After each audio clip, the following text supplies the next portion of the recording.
crecimiento se ha dado a la fe de Dios en su eterna palabra de amor. Con el propósito de compartir con usted todo el consejo de Dios, le presentamos A través de la Biblia, un análisis de la Biblia, libro por libro, que nos ayudará al crecimiento de la vida espiritual. Estos estudios fueron diseñados por el Dr. J. Vernon McGee, destacado maestro y expositor de la Biblia. Le invito a que nos acompañe en este fascinante recorrido de A través de la Biblia. Cuán firme cimiento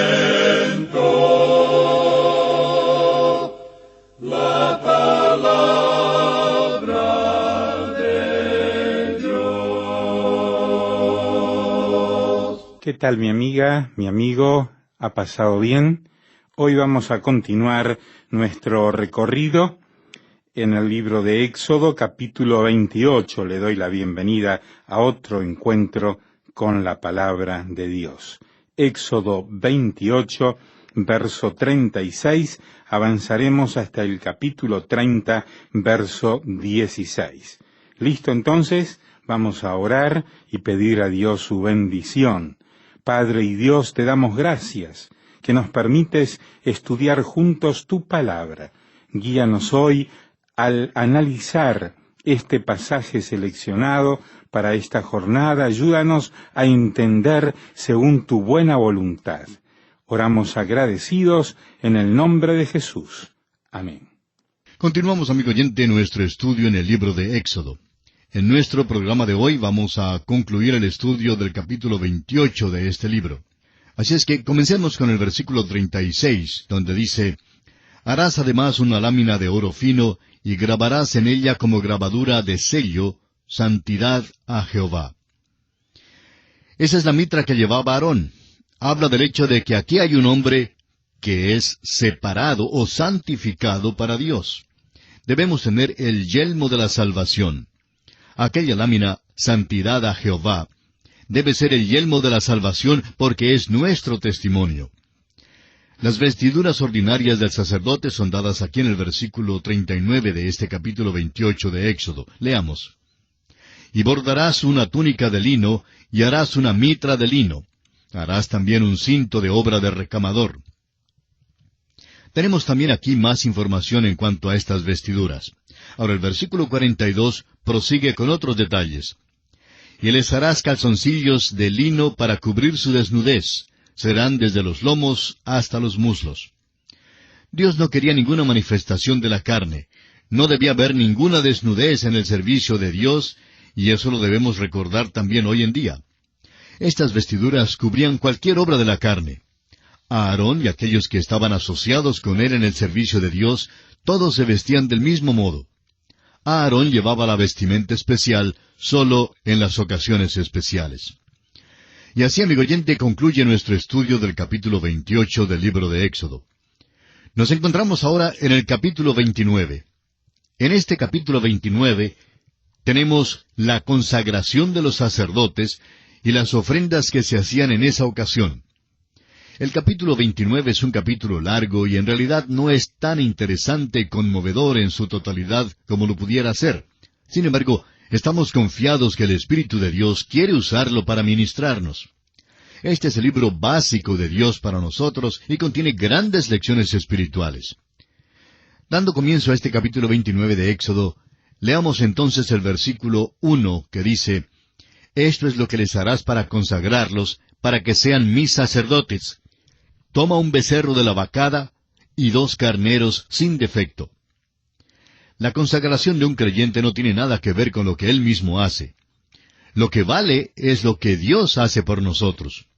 Nuestra consagración a Dios se apoya en la obra consumada de Cristo. Tiene que apoyarse en ella. Sigamos adelante con este capítulo 29 de Éxodo y leamos los versículos 2 al 4. «Y panes sin levadura, y tortas sin levadura amasadas con aceite, y hojaldres sin levadura untadas con aceite. las harás de flor de harina de trigo, y las pondrás en un canastillo, y en el canastillo las ofrecerás con el becerro y los 2 carneros. Y llevarás a Aarón y a sus hijos a la puerta del tabernáculo de reunión, y los lavarás con agua. El lavamiento es típico de la regeneración. El apóstol Pablo en su carta a Tito, capítulo 3, versículo 5, nos dice que nos salvó, no por obras de justicia que nosotros hubiéramos hecho, sino por su misericordia, por el lavamiento de la regeneración y por la renovación en el Espíritu Santo. El lavamiento mencionado en este pasaje tiene que ver con la regeneración, pero la fuente de bronce tiene que ver con un lavamiento totalmente diferente. Ahora Moisés pondrá a Aarón las vestiduras. Leamos los versículos 5 hasta el 9. Y tomarás las vestiduras y vestirás a Aarón la túnica, el manto del ephod, el ephod y el pectoral, y le ceñirás con el cinto del ephod. Y pondrás la mitra sobre su cabeza, y sobre la mitra pondrás la diadema santa. Luego tomarás el aceite de la unción, y lo derramarás sobre su cabeza, y le ungirás. Y harás que se acerquen sus hijos, y les vestirás las túnicas. Les ceñirás el cinto a Aarón y a sus hijos, y les atarás las tiaras, y tendrán el sacerdocio por derecho perpetuo. Así consagrarás a Aarón y a sus hijos. La consagración tiene que ver con lo que Dios hace, y no con lo que hacemos nosotros. Oímos hablar tanto hoy en día en cuanto a los servicios de consagración que se celebran en nuestras iglesias y en los cuales los asistentes prometen dar o hacer algo. Se llaman servicios de consagración, pero la consagración significa el llegar a Dios con las manos vacías, pues Él quiere llenarlas.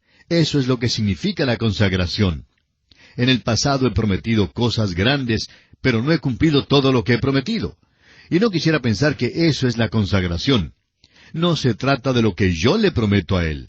La consagración es el acudir a Dios con las manos vacías, confesando nuestras debilidades y nuestra insuficiencia para hacer las cosas, y dejando que Dios haga lo demás. Si usted lee las oraciones de Moisés, de Elías, de David y de Samuel en el Antiguo Testamento, y las del apóstol Pablo en el Nuevo Testamento, notará que estos hombres nunca acudieron a Dios basándose en lo que eran, ni en quiénes eran, ni en lo que prometieron hacer para Dios. Tantas personas han hecho promesas y más promesas, suficientes como para cambiar el mundo si cumplieran sus promesas. Lamentablemente, muchas de aquellas promesas nunca se cumplen, porque en realidad no tenemos mucho que ofrecer a Dios. Quizá usted, amigo oyente, tenga algo que ofrecerle. Yo no tengo nada. Lo necesario es que lleguemos a Él con las manos vacías y le permitamos entonces que Él las llene. Consideremos ahora los sacrificios de la consagración. Leamos el versículo 10 de este capítulo 29 de Éxodo. Después llevarás el becerro delante del tabernáculo de reunión, y a Aarón y sus hijos pondrán sus manos sobre la cabeza del becerro. El sumo sacerdote y su familia ponían sus manos sobre la cabeza del becerro. Hay muchos que creen que la imposición de manos transmite algo que es mágico o espiritual, pero no es así. Ese no es el propósito de la imposición de las manos. Lo único que puede ser transferido a otro hombre mediante la imposición de las manos son microbios patógenos. El poner las manos sobre el animal hablaba de la identificación. Cuando un pecador llegaba al altar y ponía sus manos sobre el animal, significaba que el animal ocupaba su lugar. Hay muchas iglesias alrededor del mundo que ayudan a los misioneros con su sostenimiento mensual. En algunas de ellas, cuando un misionero sale a su campo para trabajar, tienen un servicio de consagración para consagrar a aquel misionero al servicio de Dios. El pastor y los diáconos y los ancianos ponen sus manos sobre él, pero eso no quiere decir que le transfieran al misionero alguna cosa. El propósito del servicio es la identificación. El misionero se identifica así con la iglesia y luego representa a esa iglesia en el campo misionero donde va a trabajar. Cuando un pastor impone las manos sobre un misionero u obrero del Señor, él se identifica con el pastor en el ministerio. Y al pastor le corresponde orar por él y ayudar a sostenerlo. Esto es lo que significa la imposición de las manos. El becerro, pues, tomaba el lugar de Aarón. Moría por él porque Aarón es pecador. Este es el holocausto y el orden de los sacrificios que es dado aquí. En Levítico capítulo 5, se dan 5 ofrendas. Allí por primera vez se da la ofrenda por el pecado. Sin embargo, el holocausto existió primero. Aún en el huerto de Edén hubo un holocausto. El altar que hemos identificado como el altar de bronce a veces se llama el altar del holocausto, porque fue aquí donde el sacrificio principal era ofrecido. El primero y principal sacrificio era el holocausto, que habla de la persona de Cristo y de quién es Él. El altar habla de lo que Él ha hecho por nosotros. Veamos ahora el alimento de los sacerdotes. Leamos los versículos 26 y 27 de Éxodo 29. Y tomarás el pecho del carnero de las consagraciones, que es de Aarón, y lo mecerás por ofrenda mecida delante de Jehová, y será porción tuya. Y apartarás el pecho de la ofrenda mecida, y la espaldilla de la ofrenda elevada, lo que fue mecido y lo que fue elevado del carnero de las consagraciones de Aarón y de sus hijos.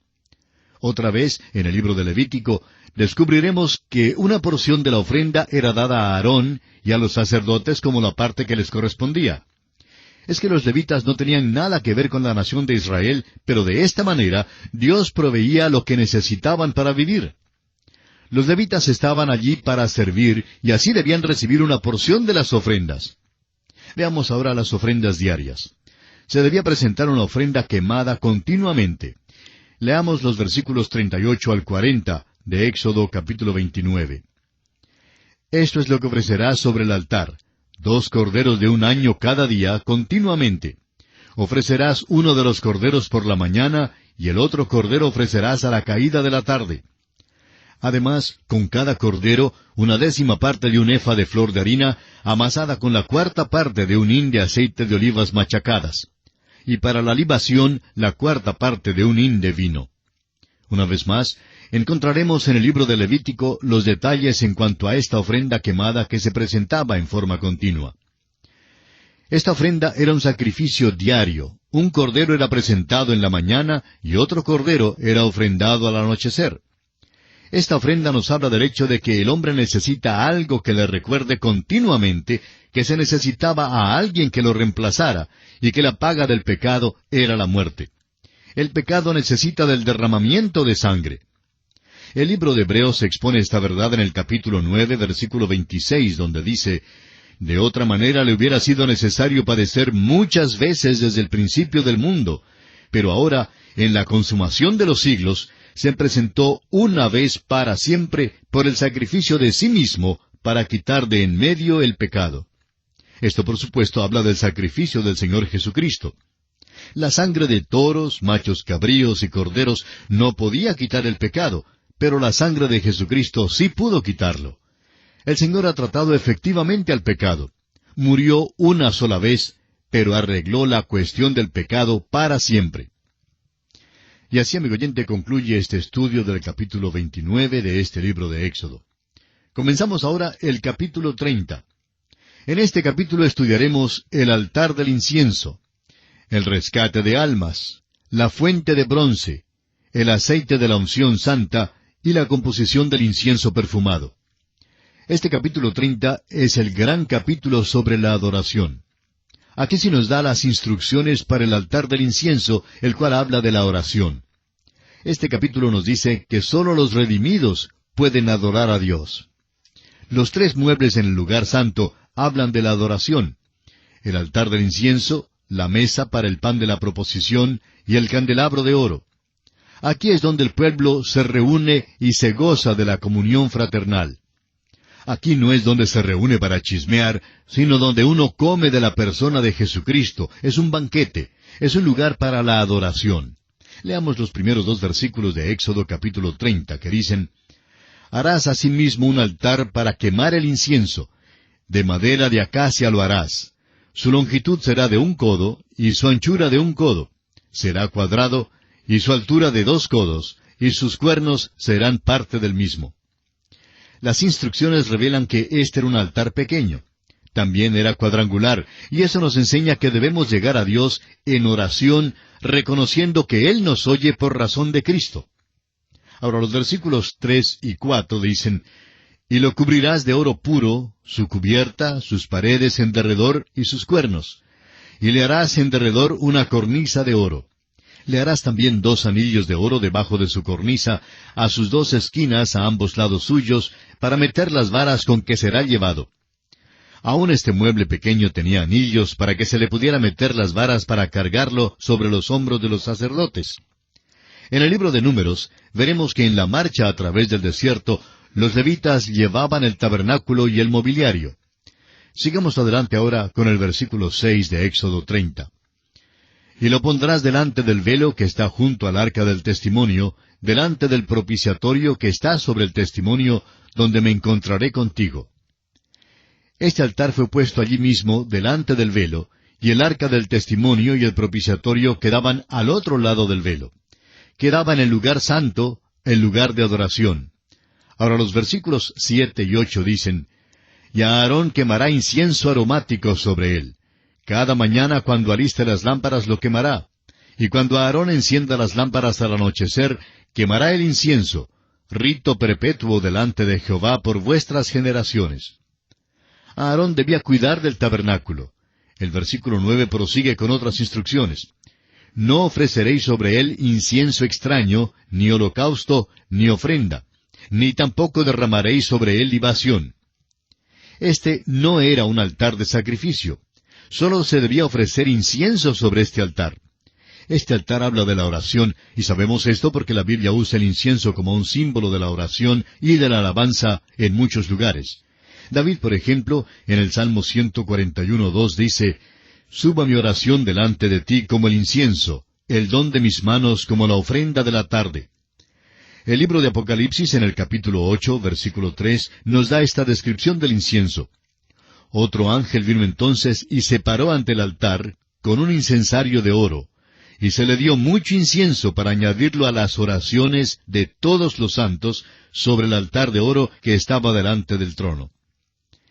El Evangelio según San Lucas, capítulo 1, versículo 9, nos informa que, conforme a la costumbre del sacerdocio, le tocó, es decir, a Zacarías, en suerte ofrecer el incienso entrando en el santuario del Señor. Zacarías era miembro de la tribu de Leví y servía en el templo. En este versículo vemos que él estaba sirviendo ante el altar del incienso y que lo hacía durante la hora de la oración. El incienso se asocia con la oración en este versículo, y el doctor Lucas principia cronológicamente su libro con Zacarías ante el altar del incienso. En otras palabras, Dios habló en el altar del incienso después de haber pasado un silencio de 400 años. Por eso, el incienso es una figura del Señor Jesucristo, nuestro intercesor. Aarón ministraba en el lugar de adoración, y en este sentido particular, Aarón es una figura de Cristo, aunque Cristo realmente es un sacerdote según el orden de Melquisedec, como lo vemos en Hebreos capítulo 7. El escritor a los Hebreos nos dice que Cristo se ofreció en la cruz y murió llevando nuestros pecados. Su carne se rasgó y también el velo del templo se rasgó. El altar del incienso está hoy en día en el cielo, y nosotros acudimos a Dios mediante Jesucristo. Él es nuestro gran intercesor. Cristo está en el cielo y el altar habla del lugar donde Él está. Cuando acudimos a Dios en oración, tenemos que acudir por medio del Señor Jesucristo. Hay muchas personas que dicen que pueden llegar directamente a Dios ahora que son salvos. Pero eso no es verdad. Usted y yo, amigo oyente, nos acercamos a Dios por medio de Cristo. Él es quien nos trae a la presencia de Dios. Cristo está en el cielo intercediendo por nosotros. Era maravilloso para los israelitas saber que su sumo sacerdote estaba ante el altar del incienso en el tabernáculo orando por ellos. Y es maravilloso para nosotros saber que Jesucristo, nuestro gran sumo sacerdote, también ora por nosotros. De veras es un cuadro maravilloso de su amor por nosotros. Cristo no ora por el mundo. ¿Sabe usted eso? En su gran oración sumo sacerdotal, Él dice en Juan capítulo 17, versículo 9, Yo ruego por ellos, no ruego por el mundo, sino por los que me diste, porque tuyos son. Usted dirá, ¿por qué no ora Cristo por el mundo? Jesucristo murió por el mundo, y el Espíritu Santo habla a los corazones de los hombres y hace que la ofrenda de Cristo sea real para ellos, y les da la oportunidad de aceptar su obra en la cruz y de recibirle como su Salvador. Cristo no podía hacer más que morir por los pecados del mundo. Ahora Él está en el cielo, orando por aquellos que le han recibido como su Salvador. Estoy muy agradecido de que Él esté haciendo eso, porque si Él no estuviera en el cielo orando por nosotros, amigo oyente, es muy poco lo que lograríamos acá en la tierra. ¡Qué cosa más preciosa es tener a un gran sumo sacerdote que ora por nosotros! Dios oye nuestras oraciones por lo que Cristo es y por lo que Él hizo por nosotros en la cruz del Calvario. El apóstol Pablo nos dice en su carta a los Efesios capítulo 1, versículo 6, para alabanza de la gloria de su gracia, con la cual nos hizo aceptos en el amado. Por causa de Jesucristo, Dios el Padre nos acepta en el amado. En Mateo 17:5, Marcos 9:7 y en Lucas 9:35, Dios el Padre dijo, «Este es mi Hijo amado, a Él oíd». Ahora no debemos oírle solamente, sino que debemos también orar por medio de Él. Jesucristo nos dijo en Juan 14:14 que, «Si algo pidiereis en mi nombre, yo lo haré». Esto es lo que significa orar en el Espíritu.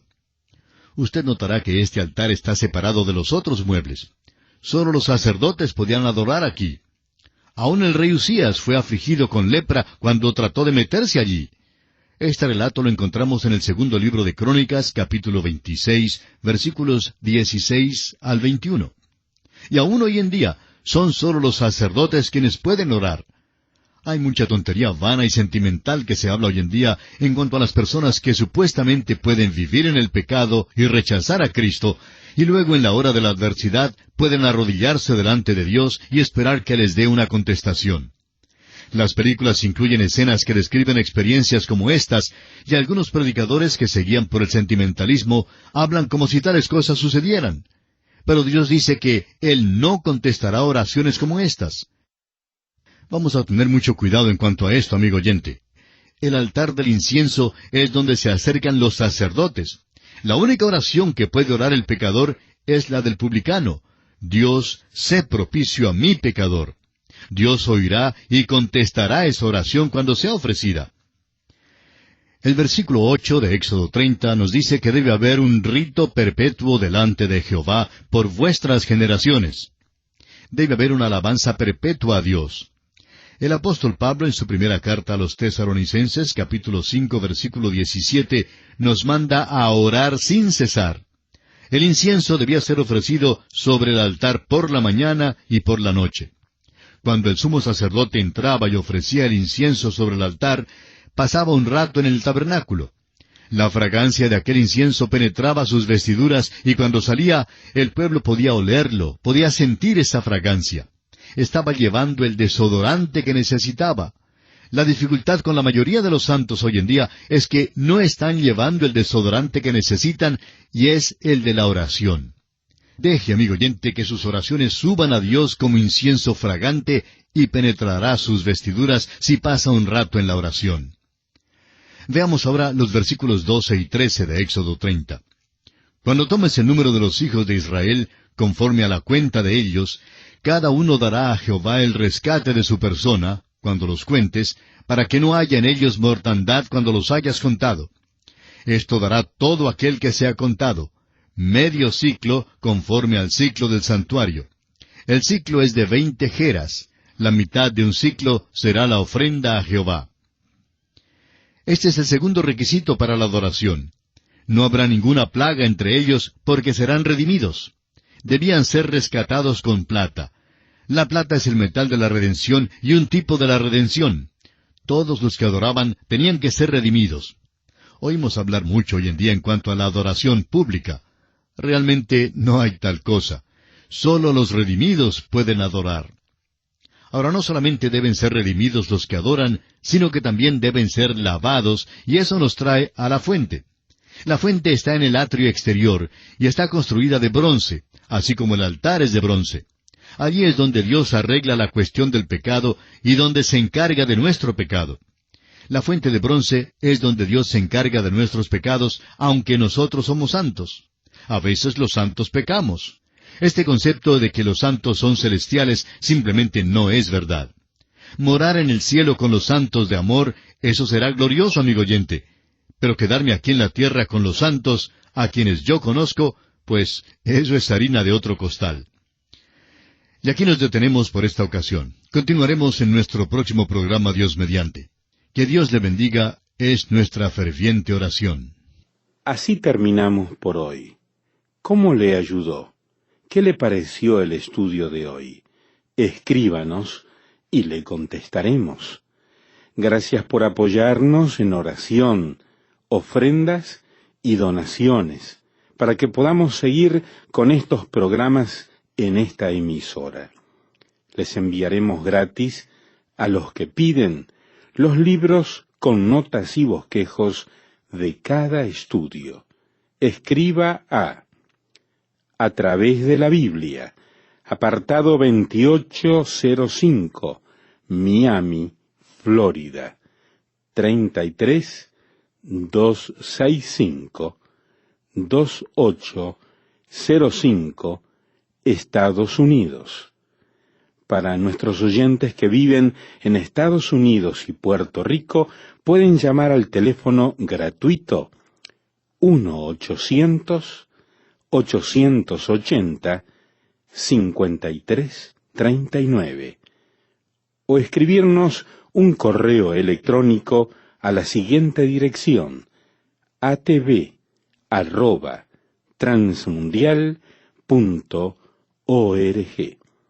Este programa fue producido por Radio Transmundial. Todo lo pagó Cristo, quien por mí libremente derramó su sangre carmesí.